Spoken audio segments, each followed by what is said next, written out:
अत्याचार करोगे तो वो आपके सीना में गोली ठोकने का काम करेंगे। महिला को सम्मान दो, क्योंकि महिला के ही दम पर आप संसार में आए हैं। माता के सहयोग से आप इस संसार में आए हैं। माता को, बहन को आप सम्मान देने का काम करो। माता बहन के साथ गलत नहीं करो। उन्होंने पूरे देश और दुनिया को बताया। और ऐसे महिला को सजा मिली। सजा मिलने के बाद 10 साल के बाद बाहर निकली। दो बार उत्तर प्रदेश में सांसद बनी। अपने समाज के हक अधिकार के लिए संघर्ष कर रही थी। लोगों ने उनका हत्या कर दिया। उसके बाद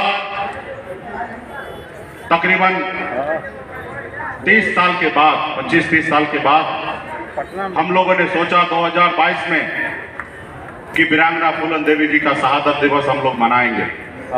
2021 में ये धैर्य रखिए। बिहार में तो हम लोगों ने भरपूर अच्छी तरीके से मनाने का काम किया, लेकिन उत्तर प्रदेश में हमने निर्णय लिया कि हर मंडल में एक प्रतिमा पे माला चढ़ाएंगे। लेकिन सामंतवादी विचारधारा जो होता है, सामंतवादी विचारधारा जो सोच होता है, उसका सोच होता है दबे कुचले लोगों को अपने पैरों तले दाब के रखना है। वो सर उठा के न जी सके, सम्मान के साथ आगे न बढ़ सके। और जब मैं उत्तर प्रदेश में वीरांगना फूलन देवी को प्रतिमा पे माला चढ़ाने के लिए गया, तो वहां के सरकार ने, आप सबको पता होगा कि उन्होंने रोक दिया। एयरपोर्ट से ही हमें कलकत्ता भेज दिया। एक हमारे बहन माता फूलन देवी का माला पे, प्रतिमा पे एक माला चढ़ाने के लिए नहीं दे रहा है। तो क्या हम आजाद हैं? इस आजाद भारत में हमारे पूर्वज ने, ना जाने कितने हजारों लाखों लोगों ने इस देश को आजादी दिलाने के लिए 250 साल संघर्ष किया, फिर देश आजाद हुआ। और इस आजाद भारत में बाबा साहब भीमराव अंबेडकर ने हम सब के लिए संविधान बना के दिया। क्या उस संविधान का पालन हो रहा है? नहीं। क्या मुझे आजादी से जिंदगी जीने का मौका मिल रहा है? नहीं मिल रहा है। तो इसलिए साथियों, आपको संघर्ष करना पड़ेगा। आपके आने वाला पीढ़ी के लिए संघर्ष करना पड़ेगा और आपको जीना है। भीमराव अंबेडकर ने कहा कि अगर धरती पर अगर खाने के लिए अगर पैदा हुए हो तो तुमको आज ही मर जाना चाहिए। अगर धरती पर आए हो तो कुछ करके जाओ, तब समझ समाज में आएगा। तो साथियों, आज हमारा समाज कहां खड़ा है कि हम अपने एक वीरांगना फूलन देवी को प्रतिमा पे एक माला तक चढ़ाने के लिए इस राज्य देश में नहीं मिल रहा है। तो इसके लिए हमें जागरूक होने की आवश्यकता है और इसके लिए हम लोग बड़ी लड़ाई लड़ेंगे। तो इसलिए साथियों, मैं चाहूंगा कि अपने बारे में मैं पहले अपने आप को बताऊं। एक गरीब मछुआरा परिवार में जन्म लिया मैं। दादाजी मछली मारते थे, पिताजी मछली मारते थे। लोगों के जिस घर में हजारों समस्या होता है, ऐसे जगह पे मेरा जन्म हुआ। हर बचपन हर तरह का भाव में मैंने बिताया। जिस उम्र में बच्चे को खेलना कूदना होता है, स्कूल कॉलेज जाना होता है, अपने माँ बाप के साथ रहना होता है, अपने बच्चे दोस्त भाई के साथ रहना होता है, उस उम्र में मैं 18 साल की उम्र में अपने घर को छोड़कर मुंबई जैसे शहर चला गया। वहां मेहनत किया, मजदूरी किया। मात्र 30 रुपया रोज पे मैं मजदूरी करता था, 900 रुपया महीने पे नौकरी करता था। लेकिन मेहनत लगन के दम पर मैंने हार नहीं माना। मैंने मजबूती से लड़ाई लड़ा और कुछ ही समय में मुंबई जैसे शहर में मैंने झंडा गाड़ दिया। बेहतर जिंदगी जी रहा था, ऐशोआराम की जिंदगी जी रहा था, महंगे से महंगे गाड़ी में घूम रहा था।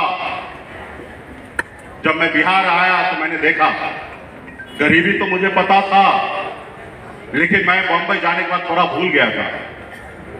जब मैं बिहार में आके देखा, लोग चांद पे घर बनाने के लिए सोच रहा है, लेकिन इस धरती पे हमारे लोगों के लिए रहने के लिए घर नहीं है। और मैंने 2014 से निर्णय लिया कि नहीं, अपनी बेहतर जिंदगी को छोड़कर अपने समाज के लिए, अपने राज्य के लिए, अपने लोगों के लिए, हक अधिकार के लिए मैं संघर्ष करूं। और मैंने 2014 से लगातार बिहार में अपने लोगों के लिए, हक अधिकार के लिए संघर्ष कर रहा हूं साथियों। और इस संघर्ष में पूरे बिहार के एक एक निषाद का बेटा मजबूती से मेरा साथ दे रहे हैं। और हम लोगों ने, अब पार्टी के जितने भी नेता हैं, सबको गर्व करना चाहिए। कि आजादी के 75 साल में जो काम किसी ने नहीं किया, वो हम सब मिलकर वो काम हम करने का काम किए साथियों। हमने लड़ाई लड़ा, हर जगह अपनी ताकत को दिखाया। हमारी हार में भी हमारी जीत हुआ है। हमने जब मुजफ्फरपुर में बोछा में लड़ाई लड़ा, भले हम चुनाव हारे, लेकिन 30,000 वोट मिला और हम अपने दुश्मन को हराने में कामयाब हुए। हमने लड्डू बांटने का काम किया। देश एक है, देश के संविधान एक है, देश के प्रधानमंत्री जी एक है, देश के गृह मंत्री एक है, फिर भी हमारे साथ अन्याय। हमारे एक भाई को बंगाल में आरक्षण मिल रहा है, हमारे एक भाई को उत्तर दिल्ली में आरक्षण मिल रहा है, लेकिन बिहार में, झारखंड में, उत्तर प्रदेश में नहीं मिल रहा। ये काम किनका है? ये सरकार का काम है। और मैं लाठी डंडा खा रहा हूं, मार खा रहा हूं, धक्का खा रहा हूं, लेकिन कोई सुनने के लिए तैयार नहीं। चुनाव का समय आता है, मीठी मीठी बात करेंगे, वोट ले लेंगे, फिर भूल जाएंगे। तो साथियों, अब जरूरी है हमें लड़ाई लड़ने का। हमने 7 दिन तक अनशन पे बैठा। पहला दिन तो हमारे मीडिया भाई आए, मुकेश सहनी अनशन में बैठे दिखाए, दूसरा रोज से हमारे मीडिया भाई भी चले गए। पहला दिन नेता लीडर भी आए, वो समर्थन दिए, और दूसरा रोज से नेता लीडर भी गायब हो गए, इसलिए कि मुकेश सहनी को नहीं हीरो बनाना है। मैंने 7 दिन तक अनशन पे बैठा रहा, कई समस्या लेके बैठा रहा। राज्य सरकार हो या केंद्र सरकार, कोई सुनने के लिए नहीं आया। फिर मुझे एहसास हुआ कि लोग कैसे सुनेंगे। जिनको सुनाना है, जिस जगह पे लोग हैं, उस जगह पे तो हम भी पहुंच सकते हैं। सिर्फ वैसे काम करेंगे जैसे आदरणीय श्री लालू प्रसाद जी ने काम किया, श्री स्वर्गीय मुलायम सिंह जी ने काम किया, जैसे हमारे बहन मायावती जी ने काम की। क्या काम किया? दल बनाया, दल बना तो उसको बल मिला, और जब बल मिला तो उनके हर समस्या का हल मिला। तो हमने भी निर्णय लिया कि हम भी दल बनाएंगे, और हमने दल बनाया। और हमारे तमाम यहाँ पे मंच में बैठे हुए सभी नेता दिन रात एक करके मेहनत करके, और गांधी मैदान में 5 लाख लोगों को लाके दिखा दिया कि निषाद का बेटा सब एक दल के साथ और अखिलेश पार्टी के साथ है। इतना बड़ा शक्ति देखकर, इतना बड़ा ताकत देखकर बिहार के राजनीति में भूचाल आ गया। और एक हफ्ते के अंदर में आदरणीय श्री लालू प्रसाद यादव जी बुला के 3 लोकसभा सीट पे गठबंधन किए और साथ लेके चलने का काम किया। हम लोगों ने साथ में लड़ा, लेकिन जितना शक्ति आपको दिखाना था आपने गांधी मैदान में दिखाया। आप शायद 2019 के चुनाव में आपने नहीं दिखा पाया। आज अगर 2019 के चुनाव में वो ताकत दिखा देते तो शायद आज इस तरीके से हमें इस मंच पे बोलने की आवश्यकता नहीं पड़ता। आपने खून पसीना बहाया, लेकिन जब फसल काटने का समय आया उस समय आपने फसल नहीं काटा। आप 3 लोकसभा सीट हार गए। महागठबंधन में भी लगने लगा कि मुकेश सहनी के पास वोट है या नहीं है। फिर एक अग्नि परीक्षा आया सहरसा में, फिर वहां पे हमने अग्नि परीक्षा देकर अकेले अपने दम पर 30,000 वोट लाया और दुश्मन को मैंने वहां पे हराया। तब फिर एहसास हुआ कि हमारे पास वोट है।